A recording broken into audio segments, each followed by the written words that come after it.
দাদুর কুলে যাও। শুভ সকাল, সবাইকে নমস্কার। আশা করি সবাই ভালো আছেন। আমিও ভালো আছি। আর কি সকাল সকাল দুটো গরম গরম চিতে পেটে ই করবানছি, তুলে বেনছি, তারপরে রান্না বান্না করুম। আর সবাই আর কি কমেন্টস করছেন, বলছেন বলে আমি নুপুরে দেখতে যাই না। নুপুরে দেখতে যাই, দেখতে গেছি, নুপুরে দেখছি সবকিছু কিছু, সবসময় কি আর ক্যামেরা দ্বারা সম্ভব? আমাকে যে বয়সটা, এই বয়সে আমরা দাঁড়াও, এই বয়সে আমরা ক্যামেরা ধরতে আমাকে ভিতরে অনেক কষ্ট লাগে। আপনারা বলতে পারেন বলে আপনি দেখতে যান না, আপনি লুক ভালো নাকি, এটা বলা যায় না। আমি আর নুপুরের মা, ভক্তর মা একই, আমরা একই বাড়ির যাও আর কি।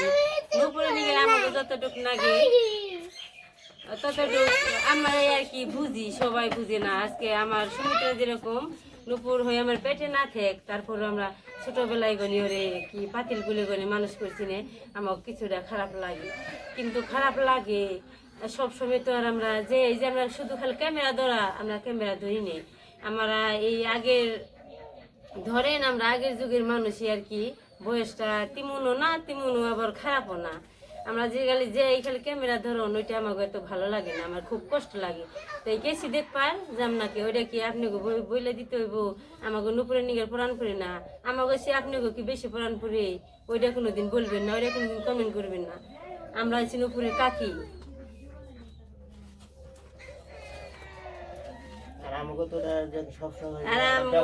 সবার ছোট মেয়ে, আমাকে নুপুরে নিয়ে কতটুকু নাগে আমরা একমাত্র বুঝি, আর কেউ বুঝে না।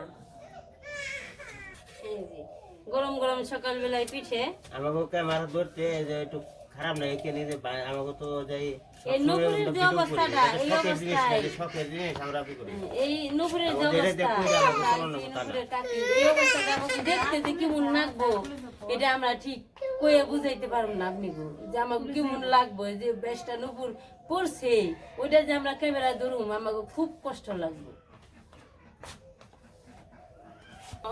মুলা না আমরা ফের মুলা ব্যস্ত কি মুলা খুব কইতে কত উঠে দেও মুলা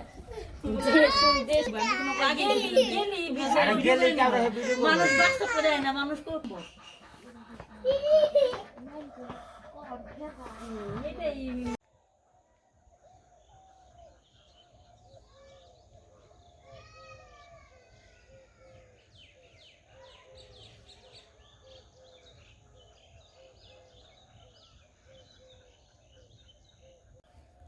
তো এই যে এখন আসছিলাম হচ্ছে এই যে মার সবজি খাট দেখার জন্য। তো আপনারা হয়তো বলতে পারেন যে চকের মাঝখানে এসে কেন ভিডিও বানাইছি।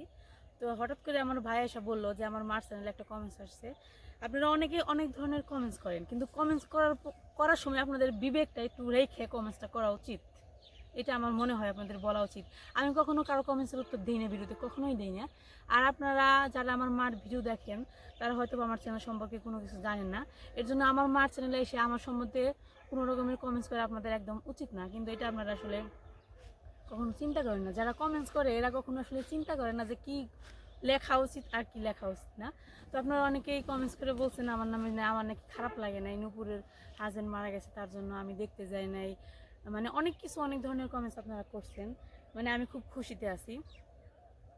তো আপনারা আসলে কি বলবো, মানে কিছুই বলার নেই।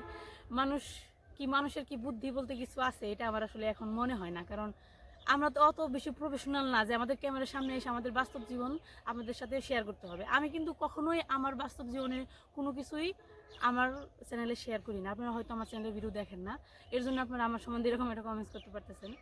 কারণ ক্যামেরার সামনে কখনো বাস্তব জীবনের জিনিস দেখানো যায়। আমি কি ক্যামেরার সামনে এসে কান্না করতে পারবো? এরকম প্রফেশনাল অভিনেতা আমি না, এটা আমার পক্ষে সম্ভব না, এটা আমি কোনোদিনই পারবো না। আমি যদি আজকে নুপুরকে দেখতেও যাই তারপর আমার পক্ষে ভিডিও বানানো সম্ভব না। এটা আপনারা অনেকেই বলতে পারেন যে আমি দেখতে যাই নাই বা আমার খারাপ লাগে নাই, মানে আপনারা কি পারবেন?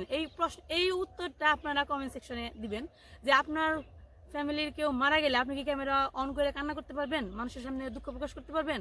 পারলে অবশ্যই আমাকে এই জিনিসটা করে দেখাবেন, কারণ আমার পক্ষে তো সম্ভব না। আমি কি সিনেমা নাটক করি যে আমি অভিনয় করি যে আপনাদের সামনে ক্যামেরা অন করে আমি কেন্দ্রে কেন্দ্রে আপনাদের সবাইকে দেখাবো যে আমার খারাপ লাগতেছে? এটা তো আমার পক্ষে সম্ভব না, সম্ভবই না। আর আমি কি এত বেশি প্রফেশনাল যে টাকা ইনকাম করার জন্য আমার এগুলো দেখাইতে হবে? আমি আজকে কান্দে কান্দে আমার মার চ্যানেলে ভিডিও দেয়, আপনি তো অনেক অনেক ভিউয়ার্স হবে, আমি জানি ভিডিওটা দেওয়ার পর অনেক ভিউ হবে, কিন্তু এটা আমার কোনো দরকার নেই ভাই। এরকম ভিউর এরকম জিনিস করার আমার কোনো ইচ্ছাই নেই। আমার যদি ইচ্ছা থাকতো তাহলে আমি অনেক দিন এসে রয়েছি, আমি তো প্রতিদিন নুপুর বাড়িতে যেতে পারতাম। আপনাদের কি মনে হয় আমার সামর্থ্য নেই ওদের বাড়িতে যে ফল কিনে দেওয়ার মতো? আমি তো প্রতিদিন যেতে পারতাম, কেন যাবো? দরকার নেই তো আমার। 1 মাস টাকা কম ইনকাম করলে আমার দরকার নেই। আমার চ্যানেলে আমি অনেক কম ভিডিও দিই, কেন দেই জানেন? যারা আমার ভিডিও দেখেন, যারা অরিজিনালি আমার ভিউয়ার্স, এরা সবাই আমাদের সম্বন্ধে সবকিছু জানে। তারা কিন্তু এরকম কমেন্টস জীবনও করবে না, কারণ জানি আমরা কেমন মানুষ। তো আপনারা এই ধরনের কমেন্টস কেন করেন? এই ধরনের কমেন্টস কেন করেন সেটা একটা উত্তর আমার উত্তর দিবেন আপনারা। যে আপনাদের ফ্যামিলির যদি কেউ মারা যায় বা কোনো অ্যাক্সিডেন্ট হয়, সেটা কি আপনারা ক্যামেরার সামনে এসে কেন্দা প্রকাশ করতে পারবেন? এটা সম্ভব? আমার পক্ষে তো সম্ভব না ভাই, কারণ আমি তত বেশি প্রফেশনাল না, আর আমি এটা প্রয়োজন বোধ মনেও করি না। কেন আমি ক্যামেরার সামনে এসে আপনাদের সামনে দুঃখ প্রকাশ করবো? কি লাভ? কিছু ভিউয়ার্স আনার জন্য? আপনারা হয়তো এটা দেখে বলবেন যে না, মানে আমি এমনি এমনি আপনাদের সাথে ই করতেছি, অভিনয় করতেছি। আসলে কি বলেন তো, আমরা কোনো সিনেমাও করি না বা নাটকও করি না, এত প্রফেশনাল অভিনেতা আমরা না।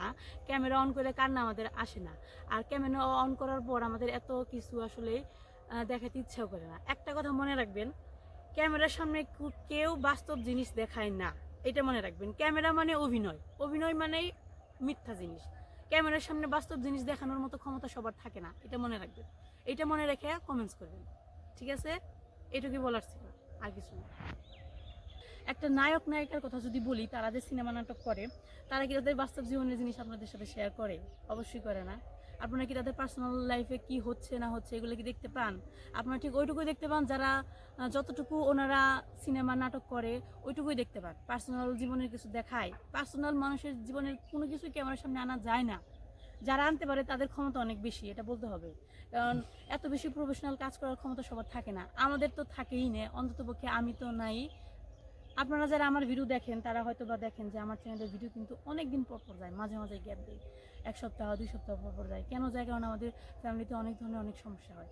ওই সমস্যাগুলো যদি আমি আপনাদের সামনে তুলে ধরি, কিন্তু আমার কিন্তু অনেক ভিউয়ার্স হবে। কারণ এই সমস্ত জিনিস দেখলে মানুষ মজা পায় কিনা জানি না, হয়তো বা তাদের কাছে ভালো লাগে। এর জন্য তারা এই জিনিসগুলো দেখে দেখে অনেকে ভালো কমেন্টস করে, অনেকে নেগেটিভভাবে নেয়, অনেকে অনেকভাবেই নেয়, অনেক ধরনের কমেন্টস করে। জানি কমেন্টসের গুরুত্ব দেওয়াটাও ঠিক না, আবার কিছু কিছু কমেন্টস আছে যেগুলো পড়লে মানুষের খারাপ লাগে, তখন মানুষ কথা বলতে বাধ্য হয়। এইরকম ব্যাপারটা আর কি। তো আপনারা যারা এই ধরনের কমেন্টস করেন তারা একটা ইউটিউব চ্যানেল খুলেন, ইউটিউব চ্যানেল নাই খুলেন, যখন আপনাদের ফ্যামিলিতে অ্যাক্সিডেন্ট হবে তখন সুন্দর করে ক্যামেরাটা অন করে আপনারা সবাই কান্না করবেন, এরপর যা যা করবেন সব কিছু শেয়ার করবেন। তাহলে দেখতে পাবেন যে আপনাদের সবাই অনেক ভালো বলবে, এরপর আশীর্বাদ করবে, তারপর ভিউজ পাবে। আপনারা করে দেখেন, তাহলে বুঝতে পারবেন যে ইউটিউব চ্যানেল আসলে এটা মানুষের কি বলবো, এটা একটা ইনকামের রাস্তা। এটা মানুষের কিছুই না, তেমন কিছু না যে এটার মধ্যে আমার সব কিছু দেখাতে হবে, এটা তেমন কিছু না। আমি আমার পক্ষে তো সম্ভব না নুপুরের এই অবস্থায় যে আমি তাদের ক্যামেরার মধ্যে কেমনি ভিডিও করবো, আমার পক্ষে তো এটা সম্ভবই না। আমি তো পারবো না। মেয়েরা এত কষ্টে আছে, আপনারা মানে কেমনি বলেন যে আমাদের কষ্ট লাগে না, আমরা খুশিতে আছি? এটা কি সম্ভব? এটা কেন বলেন আপনারা? কিভাবে বলেন এই কথাগুলো আপনারা? ওই কষ্টের সময় আমি ক্যামেরা ধরবো কিভাবে? সম্ভব? আমার পক্ষে তো সম্ভব না। সেই মানুষটা এত কষ্ট পেয়েছে, তার হাজবেন্ড মারা গেছে। হাজবেন্ড মানে তো আপনারা সকলেই বুঝেন, হাজবেন্ডের জায়গা একটা মেয়ের জীবনে কতটা জায়গা জুড়ে থাকে, কতটা মূল্যবান থাকে। সেই ভালোবাসার জিনিসটা যখন হারায় মানুষের, ঠিক কতটা কষ্ট লাগে। তখন যদি তার সামনে আমি ক্যামেরা ধরি, এটা তো আমার বিবেকে বাদে, আমি তো পারবো না। আপনারা এই জিনিসগুলো বলেন কিভাবে যে নুপুরকে বাড়িতে যে আপনারা ভিডিও করেন, এটা কেমনে সম্ভব? আপনারা পারবেন? আপনাদের ফ্যামিলির কেউ মারা গেলে তাদের বাড়িতে যে ভিডিও করতে আপনারা যদি পারেন তাহলে আমাকে বললেন, আমরা তো পারবো না।